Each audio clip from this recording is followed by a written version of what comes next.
sa pagpadayon nato o pamalandong niining Ebanghelyo ni San Juan chapter 16, niya na sa ilaing nindot nga pasalig ni Jesus. Niingon siya, moabot ang panahon nga mangayo mo bisag unsa sa akong amahan og ihatag kini kaninyo. Nya dili na mo mangayo pinaagi kanako, diretso na mong mangayo sa amahan. Nya ningon lang siya diri, pero karon wala pa mo nangayo og bisan unsa. Kamo nakapangayo na mo bisag unsa? Nya gihatag. Gihatag. Wow. Unsa may pasabot anis Ginoo nga bisag unsay inyong pangayoon sa akong ngalan ihatag kana sa amahan kaninyo. Timan anato diri sa unang pagbasa, gisangyaw ni Apolos, mao sa nay gisangyaw sa tanang mga apostoles hangtod karon sa tanang mga santos nga si Jesus mao ang Mesiyas. Mesiyas meaning anointed, meaning manluluwas. So ang ngalan nga Jesus manluluwas, or ang Ginoo nagluwas. Nya unsa may pasabot aning iyang giingon nga pangayo mo sa akong ngalan ug di gid na balibaran sa akong amahan, ihatag gid na nganha ninyo. Bisag unsa pa inyong pangayoon basta sa iyang ngalan. Unsa man? Nga mangayo ta alang sa kaluwasan, di ta mangayo alang sa katagbawan.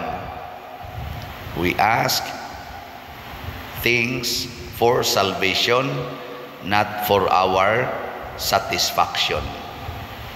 Sige, lingi ay mong tupad na unsa imong gipangayo karon, kaluwasan o katagbawan. Pareha nang mangayo ka nga maayo ang imong lawas, nga maayo kas imong sakit. Unsa man ang pangayoa, katagbawan o kaluwasan?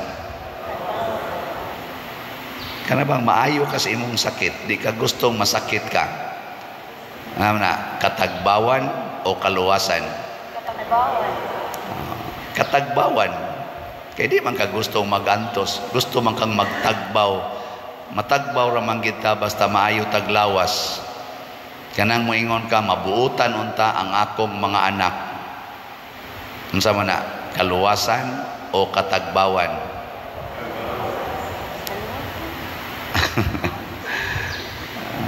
Ambot lang ninyo, kamo may naay anak. Mangayo ka na, mabuutan unta akong mga anak, mahimo unta silang successful sa ilang pag-eskwela. Unsa man na siya? Katagbawan gyapon. Bikaron unsaon man nato paghimo og naa kay sakit, unsa may imong pangayoos Ginoo para mahimong kaluwasan? Zaman. Ang babag sa kaluwasan mao ang sala. Mao ang sala. So ang imong pangayoon, Ginoo, dili unta ko makasala, pinaagi niining akong sakit. Kay kana ra bang mga masakiton, mga impiernohonon sa kaigbatasan? Kana bang dali kay saputon, magsigig yaw-yaw nya ipasangil kay naa sila'y sakit. Labad ba ning una kong mga panuwaya mo, sige mo sabad-sabad ya. Gilain ba ning lawas na kong mga panuwaya mo. Maingon na lang sa noon ng mga anak, may ratag matiwas. Ano bang, demanding na noon kaayo. Pangayo as Ginoo nga, di ta ko makasa tungod aning akong sakit. Nga tanawa, di ba ikaw patay dayon ka? Nya unsa man na, gidungog imong pagampo o wa? Gidungog kay punan pa kag laing buwan, basig makasa na ka. Napagkaugma, patay dayon. Na, ditso din kas langit. Luwas. Kay unsa may kaluwasan nga tinud-anay nga mahitabo unta kining giingon ni Hesus, tinuod nga ako gikan sa amahan ug mianhi sa kalibutan, ug karon mobiya ako sa kalibutan ug mobalik ngadto sa amahan. Kana bang kaluwasan nga tinud-anay, kana bang makabalik ta sa atong amahan? Kung magsigi kag ampo nga ang imong balay mudako ug ang imong yuta mudako sad, nga makapanindot ka sa imong balay, makapa-extend ka, munindot, unsa man na, makapabalik na nimo ngadto sa Ginoo, o gusto ka dinhi na lang kas kalibutan? Una, makapabalik na nimo ngadto sa Ginoo, kanang imong balay, nga dako na kayo, nya tulo ra mo kabuk da puyo, nga inyong balay 1,000 square meters ang gidakon, nya 2 story pag yun, nya tulo ra mo kabuok, pwede mo magdakpanay, nya wa na jud ka magtan-aw anang nagpilit sa imong kural nga way mga balay. Usa lang gani kagamay kayong balay nga nagpilit sa imong kural, gitawag nimo sila mga squatter, imo pag yung kasab-an, imo pag yung i-demolish, nawa say relocation site, niya usa ka balay nga gamay nga dako lag jutay aning lamisas atong gimisahan, tagnapo kabuok tao ang nagpuyo, wa ka maluoy ana, nya sige kag extend sa imong balay porti nang dako imo palang haligi upat ka buok, minilyo na imong gasto kay porti gagilak-gilak porting ninduta. May pag-imo ng gubo ng imong balayng dako,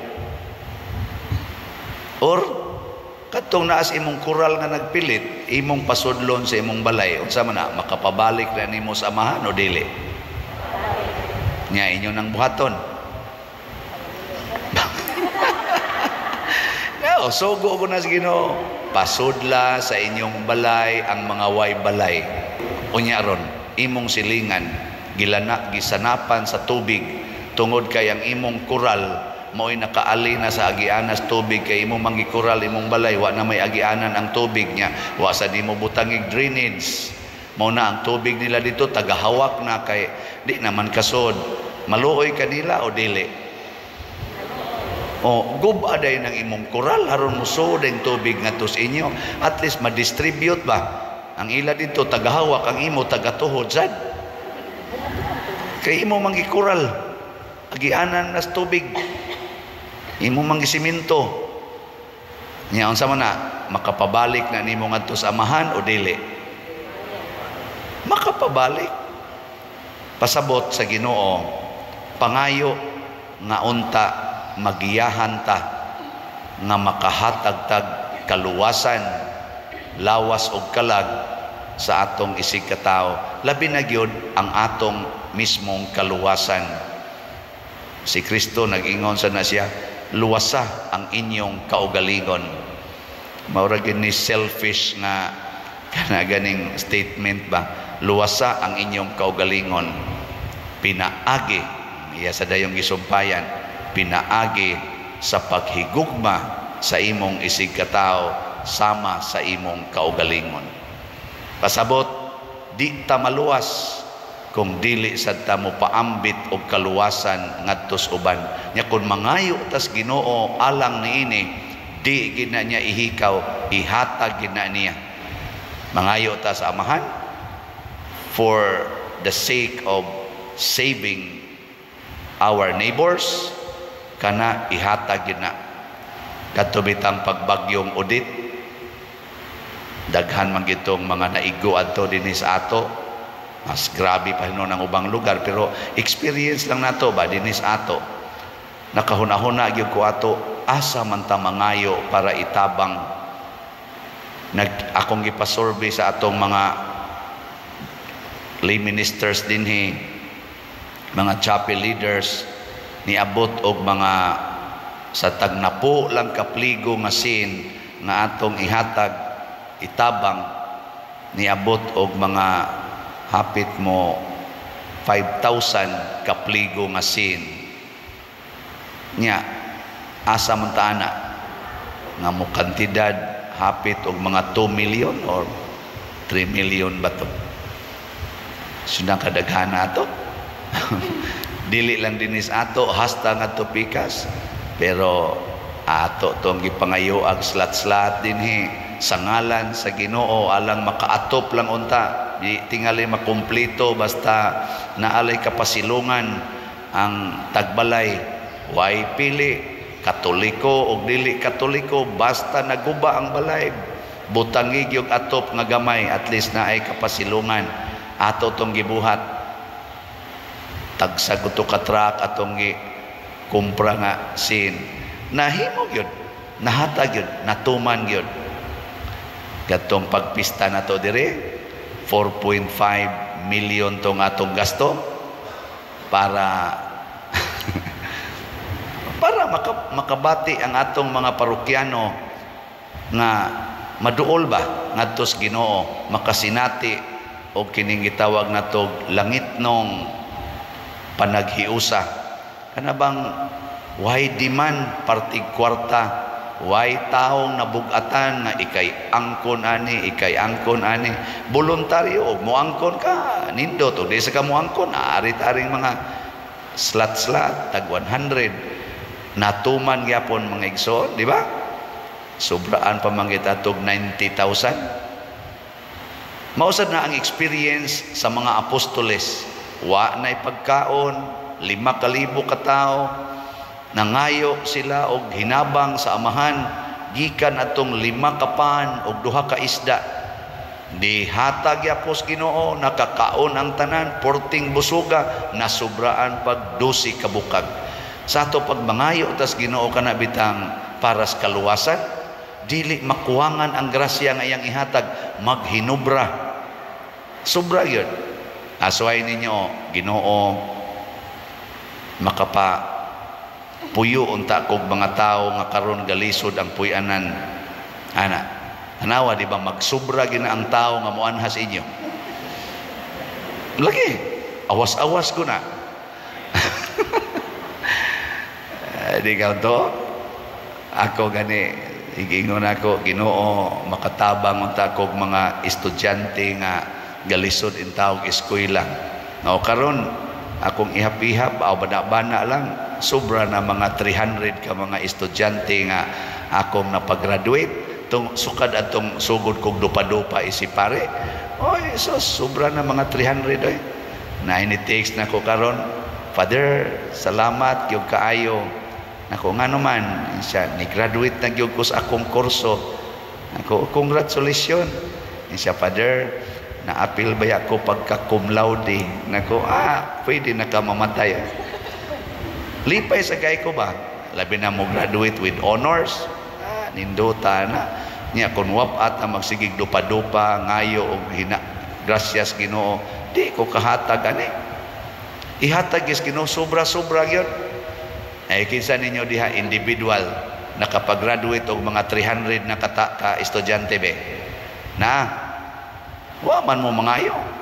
Pangayo mo, di ba sobra-sobra go na. Naining text nako nga hapit na siya maghikog kay naputo sa utang.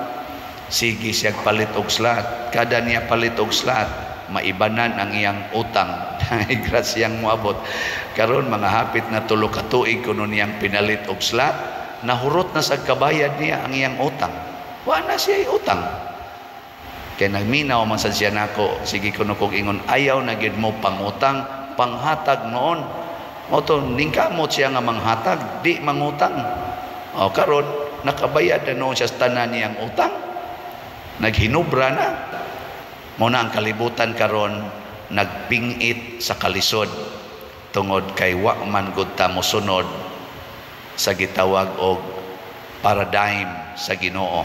Unsa may paradigm? Ang pagluwas sa atong isig katao. Kung maglinuwasay lang kita, abunda gyud kaayong kalibutan. Kung ang paningkamutan sa Russia, ang pagluwas sa kahimtang sa Ukraine, o ang paningkamutan sa Ukraine o sa ubang mga allied nations ang pagluwas sa katawhan sa Russia, muhunong day ng gubat, magtinabangay dayon na sila, ug mulambo dayon ang kalibutan. Pero kung ang paningkamutan sa taga-Russia nga mulambo sila ug maluwas, patyo nila ang taga-Ukraine. Kung ang Ukraine san maningkamot nga luwason ilang kaugalingon, patyo nila ang taga-Russia. Magpinatyanay na tantanan hangtod mahurot gyud ang tanan. Sige, katapusan lingi ay mong tupad. Ing na sugod karon luwason tika. Sige, ing na. Sige na. Wa gyud muling ang uban ay. Sige, manindog na ta. Mga luwasonon.